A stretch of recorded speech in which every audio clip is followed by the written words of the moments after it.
Welcome back. You're watching Global Eye. Current climate policies are a death sentence for the world. That's a warning from UN Secretary-General Antonio Guterres. He referred to major economies as the big emitters and called for decisive action, as otherwise today's policies would make our world 2.8 degrees hotter by the end of the century. According to a new paper by Boston Consulting Group and the World Economic Forum, the Asia-Pacific region could unlock $4.3 trillion in revenue by 2030 from expansion of renewable power and energy efficiency initiatives, and 232 million new jobs could be created. Now, for World Earth Day, we discuss what could be some of the immediate focus areas for the Indian government to mitigate the impact of climate change and also the economic opportunity for the private sector. We are joined by Saurabh Kumar, India Head of Global Energy Alliance for People and Planet. Mr. Kumar, thank you very much for joining us. Let's begin with what's happening in India. We're seeing a strong heat wave, and the University of Cambridge, in its latest report, suggests that more than 90% of the country could be severely impacted by heat waves in the future. What do you think about India's fight against climate change, and what needs to be done now and immediately?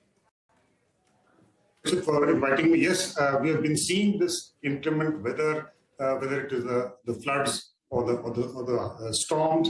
And it's not that the government of India is not doing anything. I think if you look at the policy statement, the ambitions that have been put out by the government, I think it is far more ambitious than any other developing country per se. But what needs to be done is basically look at those sectors which will see a lot of requirement for energy. And these are semi-urban, rural areas.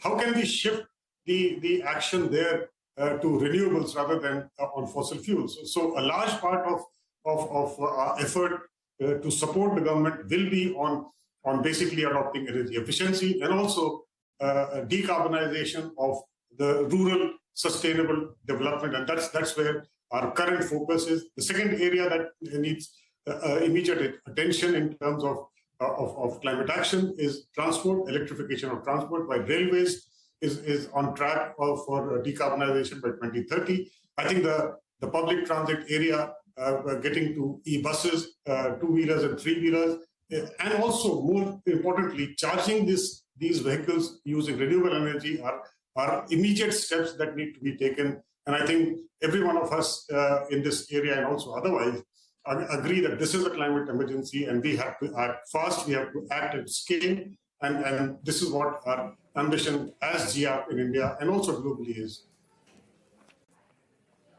Right. I'd like to ask you about whether it is time that we have mandates for the industry and for citizens in order to meet our climate action goals, like the Inflation Reduction Act in the United States. Do you think we need a mandate like that to give a clear roadmap to the industry, to the private sector, and to the average citizen?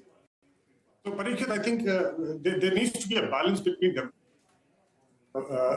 We need to do. If you recollect, about 10 years ago, the government of India already has given targets to high energy consuming industries in terms of reduction of specific energy consumption, and that program has been going on extremely well. Also, many states, if you look at incentives and policies for electric vehicles, I think they are among the best and cutting edge as far as the world is concerned. What is hopefully coming up, and we have seen action on the legislative side, is a domestic carbon market, and it will be a combination of targets plus incentives, because targets alone cannot mandates alone cannot do everything. We also need to incentivize.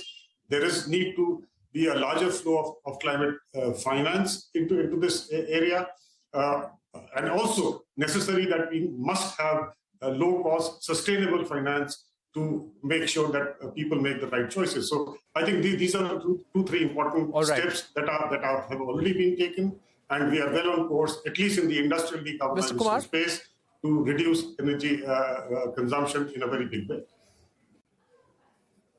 Mr. Kumar, my final question, and this would be, what can the average citizen do? Now, we're talking about World Earth Day. Every year during the World Earth Day, we make pledges as citizens. India is taking the Lifestyle for Environment mission across the country, and we may hear some announcements on that front as well. But from what point of view, what can average citizens do on a daily basis to help as far as the climate crisis goes? I think number one, I think what Mission Life has brought to the fore is that climate is not just government's agenda. It is everyone who needs to contribute. What can we do? Simple little things. As far as electricity use is concerned, use efficient equipments. Make sure that you conserve electricity as much as possible. When you come to transport, can we shift to public transport? Can we do pooling? So the wasteful expenditure on electricity, on energy, needs to really come down very significantly. And that's where I think each one of us, not just the government, each one of us have a liability, responsibility to contribute to averting the climate change impacts. And that's what I think the Mission Life very succinctly brings to the fore, the responsibility of a responsible citizen. Right. We've run out of time, but Mr. Kumar, thank you very much for joining us here on Global Eye on the occasion of World Earth Day with your recommendations. With that, it's a wrap on this edition of Global Eye. Thank you for watching. Goodbye.